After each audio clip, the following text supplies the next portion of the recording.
Muy buenas amigos míos, ¿cómo han estado? Mi nombre es Enrique Zuleta y sean bienvenidos una vez más a mi canal Quique Te Enseña. En esta ocasión les traigo un video de mecánica de fluidos donde vamos a continuar el estudio de la hidrostática.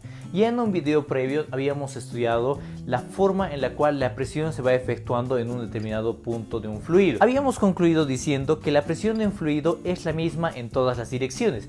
Sin embargo, ¿qué es lo que ocurre cuando nosotros manejamos partículas de fluido que se encuentran en distintas posiciones? En realidad, la hipótesis con la que nosotros vamos a empezar trabajando es el hecho de que a mayor profundidad nosotros vamos a poder percibir una mayor presión dentro de un fluido, mientras que cuando nosotros tenemos una menor altura de fluido encima de nosotros, la presión será mucho menor.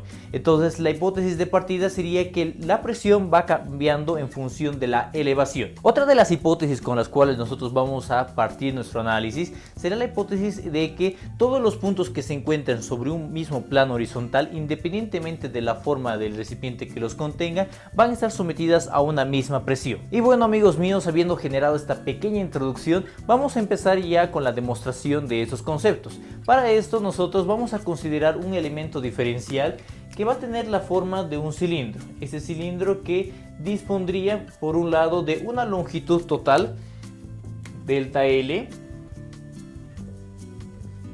y un área delta A.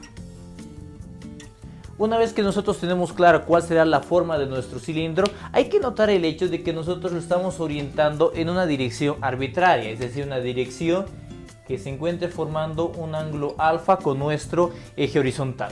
Dentro de este elemento de fluido obviamente se van a ir generando diferentes fuerzas. Por un lado tendríamos la fuerza del peso de nuestro elemento y también tendríamos la presión ejercida en cada una de esas caritas. Por un lado aquí tendríamos, vamos a decir, una presión 1 multiplicado por la variación por nuestro delta área, y aquí tendríamos una presión 2 multiplicado por nuestro delta área.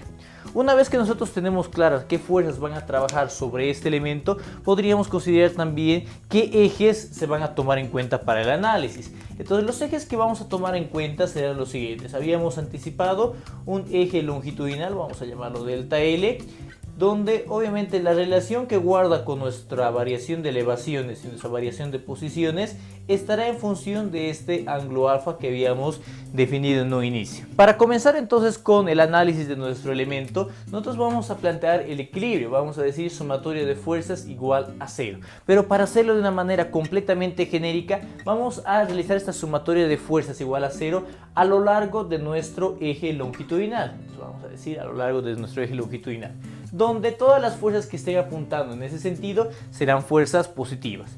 Vamos entonces a considerar nuestra presión 2 por un delta área menos la presión 1 por un delta área y finalmente la componente de este peso. Este peso, como se puede notar, va a disponer de una componente en este eje y una componente en este eje. Es la componente en este eje la que nos interesa. Esa componente nosotros podemos decir que sería simplemente igual a menos el peso multiplicado por el seno del ángulo alfa, lo cual obviamente nos tiene que dar el equilibrio, nos tiene que dar una sumatoria igual a 0. Recordamos también que el peso de nuestra partícula de fluido puede ser expresada simplemente como nuestro peso específico multiplicado por su volumen. El volumen de nuestro cilindro diríamos que sería nuestra área transversal multiplicado por la longitud que tiene nuestro elemento. Si nosotros reemplazamos esta expresión en la ecuación de equilibrio que habíamos planteado, podríamos encontrar lo siguiente. Voy a factorizar inicialmente esta área en esos términos multiplicado por presión 2 menos la presión 1 menos el peso, que sería el peso específico, por delta área por delta L multiplicado por el seno de alfa será igual a 0. Tenemos ya una expresión un tanto más trabajada.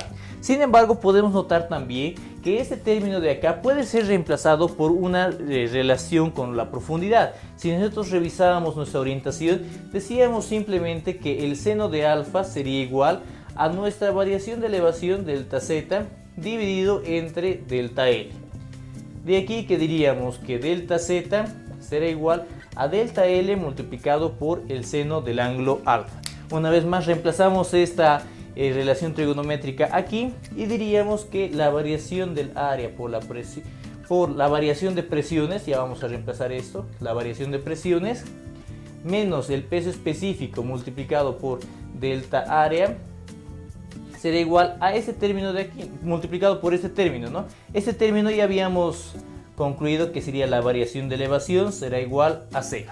Simplificando un poco esa expresión, nosotros podríamos deshacernos de nuestra área transversal y de esta manera encontraríamos que la variación de presiones sería igual al peso específico multiplicado por la variación de elevaciones. Como podemos apreciar, esta expresión nos indica claramente de que la variación de presiones entre dos puntos cualesquiera simplemente va a existir si existe entre esos dos puntos también una variación de elevaciones, lo cual obviamente va demostrando nuestra primera hipótesis, ¿no?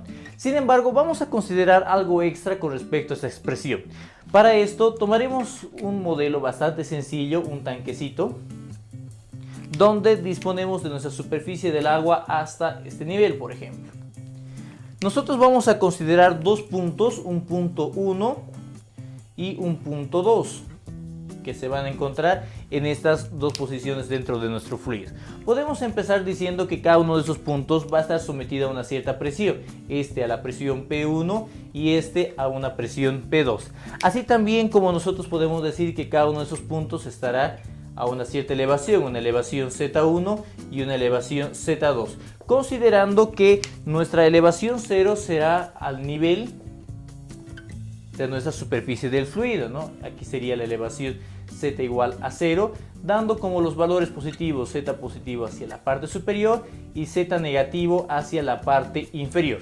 De este esquema nosotros podemos fácilmente darnos cuenta que, por un lado, la relación existente entre esas elevaciones será la siguiente. Nuestra elevación Z1 va a ser mayor a nuestra elevación Z2. Esto meramente en términos de valores referenciados a nuestro nivel de 0. Es decir, por ejemplo, esta elevación Z1 podría ser menos 2. Obviamente menos 2 va a ser mayor que menos 4. Luego también podemos analizar lo referente a las presiones. Sabemos ya que sí o sí todo punto que se encuentre a una mayor profundidad va a estar sometido a una mayor presión. Entonces podríamos indicar también que en este caso la presión 2 tendría que ser mayor que nuestra presión 1. Si analizamos la expresión que nosotros habíamos encontrado, que nos indicaba la variación de presiones será igual al peso específico multiplicado por la variación de elevaciones, tendríamos en conclusión lo siguiente. Podemos ver, por ejemplo, que en este caso la variación de presiones sería presión 2 menos la presión 1. Esta variación de presiones, dado que tenemos esa relación, obviamente va a ser mayor que 0, es decir, un valor positivo. Mientras que nuestra variación de elevaciones, por otro lado, va a ser igual a Z2 menos Z1, y dada la expresión que nosotros habíamos definido previamente, podríamos decir que este valor va a ser negativo, va a ser menor a 0. Entonces, si nosotros vamos previendo qué resultados podemos encontrar mediante esta expresión, diríamos que la variación de presiones tendría un resultado positivo, mientras que la variación de elevaciones tendría un resultado negativo. Si nos fijamos, no existe una forma en la cual esta expresión se pueda llegar a cumplir, ya que el peso específico también va a tener un valor positivo. Entonces, otra manera en la cual nosotros podemos expresar esta ecuación es indicando que la variación de presiones va a ser igual a menos el peso específico multiplicado por la variación de elevaciones. Obviamente esto se da debido al hecho de que estamos considerando nuestro nivel negativo hacia la parte inferior y nuestro nivel positivo hacia la parte superior. Otra consideración que nosotros podemos tomar en cuenta es el hecho de que nuestra densidad del fluido, nuestro peso específico, no siempre va a ser una constante. Entonces es probable que la variación de la presión no simplemente vaya a estar en función de nuestra profundidad, sino también en alguna función de nuestra densidad. Entonces, para esto, la forma más general de poder expresar esta ecuación nos diría que la derivada de la presión con respecto a la posición sería igual a menos el peso específico de nuestro fluido, con lo cual nosotros estaríamos considerando cualquier tipo de variación existente dentro de nuestro fluido. Es decir, si tuviésemos un fluido compresible, en el cual obviamente no solamente los cambios de elevación van a afectar en nuestra presión, sino también las variaciones de densidad en distintos puntos de nuestro fluido. Y bueno, amigos míos, con esto hemos llegado al final de este video tutorial. Espero Espero que les haya gustado y que les sea de muchísima utilidad. De ser así, no se olviden darle clic en el botoncito de me gusta, compartirlo con sus amigos y suscribirse a mi canal de YouTube para poder estar al tanto de mis siguientes publicaciones. No se olviden que cualquier duda, consulta o sugerencia de algún otro ejercicio pueden dejarlo acá abajo en los comentarios y en breve estaré subiendo este material para poder compartirlo con todos ustedes. Eso sería todo por esta ocasión, nos vemos muy pronto, muchísimas gracias.